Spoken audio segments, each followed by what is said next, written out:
Bagaimana caranya menghadapi istri yang narsisistik? Jika masih hidup bersama dengan seorang narsisis, maka ini adalah tips yang bisa Anda lakukan. Yang pertama adalah radical acceptance. Artinya Anda menerima secara radikal bahwa istri Anda itu adalah seorang narsisis.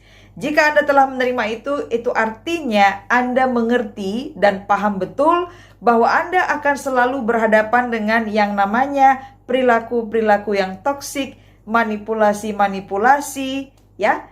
Jadi Anda harus menyiapkan diri dengan semua itu, dan Anda harus memperlengkapi diri dengan berbagai macam bentuk informasi atau pelajaran-pelajaran supaya Anda bisa menghadapinya untuk meminimalisir dampak buruknya terhadap mental Anda, terhadap kesehatan fisik Anda, ya.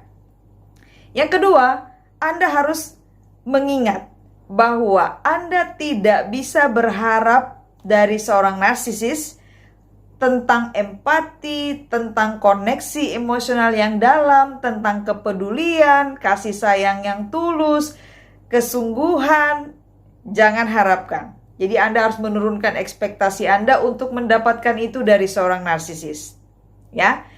Yang ketiga, ingat bahwa bagi seorang narsisis tidak ada kata cukup. Dia akan selalu mengatakan bahwa Anda tidak cukup baginya. Anda masih kurang baik, Anda masih kurang memuaskan, Anda masih kurang hebat, Anda masih kurang membanggakan, dan Anda harus siap-siap bahwa Anda bisa sampai mendapatkan yang namanya penghinaan, ya, direndahkan, dijatuhkan mentalnya tanpa melihat dia merasa bersalah dengan apa yang dia lakukan, ya.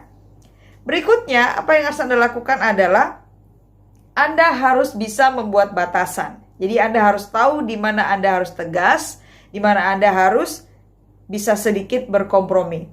Tetapi ingat, berhadapan dengan seorang narsisis, Anda akan selalu menghadapi yang namanya manipulasi. Biasanya, Anda akan menjadi sasak tinju bagi seorang narsisis. Dia akan melempar Anda dengan berbagai macam bentuk kritikan, playing victim, ya, melemparkan kesalahan-kesalahan, tuduhan-tuduhan, walaupun itu adalah kesalahannya, walaupun ada perbuatannya, dia akan melemparkan semua itu kepada Anda. Jadi Anda harus siapkan mental Anda untuk itu. Dan yang terpenting sekali adalah Anda harus tetap menjaga kewarasan Anda. Apa artinya? Anda harus tetap alert, tetap awas, tetap sadar, ya, sesadar-sadarnya setiap hari, setiap saat. Karena si narsisis bisa memutarbalikkan fakta, karena dia begitu lihai untuk berbohong kepada Anda. Dan ingat, ada satu bentuk manipulasi yang sangat berbahaya, walaupun yang lain juga berbahaya, tapi ini bisa membuat Anda meragukan diri Anda dan bahkan bisa merasa seperti orang gila, yang namanya gaslighting. Sebaiknya Anda belajar banyak tentang gaslighting supaya Anda tidak menjadi korban. Jadi, berikutnya, apa yang harus Anda lakukan adalah Anda harus banyak-banyak berdoa, ya.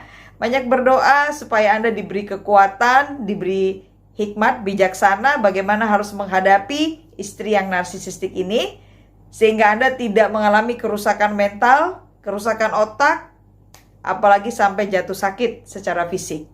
Nah, berikutnya, kalau Anda memiliki anak bersama dengan si narsisis, maka Anda harus ingat bahwa dia tidak akan bisa melakukan perannya sebagai ibu, sebagai suami, sebagai bapak, kalau suami, kepada anak-anaknya dengan normal atau ideal. Kenapa? Ingat, jangan harapkan kasih sayang yang tulus atau ketulusan dari seorang narsisis terhadap pasangannya, juga terhadap anak-anaknya.